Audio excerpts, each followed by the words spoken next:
మొండి మొగుడు పెంకి పెళ్ళామనే సామెత మా ఇద్దరు కరెక్ట్ గా సరిపోతుందేమో. వానగొట్టి తెలివంగానే పోదంపా కాయలు తెంపుదాం, అసలే దోస్తులు పెట్టినాం, రేపా మాప మొత్తంలో తిరగరాదని ఆయనే.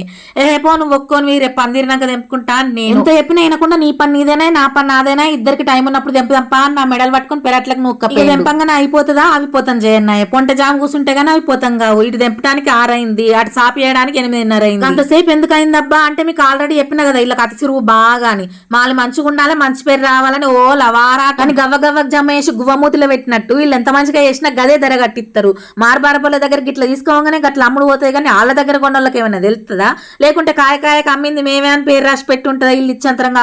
మీ బావతోటో షర్తు పెట్టుకున్నాను, నేను గెలవలే అని చెప్పిన కదా, ఇలా ఇంకో షర్తు పెట్టుకున్నాం, దానిలో మనం ఖచ్చితంగా గెలవాలి. 40,000 సబ్స్క్రైబర్స్ కి దగ్గర ఉన్నాం కదా, ఈ వీడియో తోటి 40,000 పెద్ద కుటుంబం అవుతారు. కాకపోతే నేను భూశంకర్ మనవరాలనే కాదని నేను అస్సలకే రారు, అత్త నేను ఏరెడ్డి మల్లరెడ్డి మనవన్నే కాదని ఆయనే.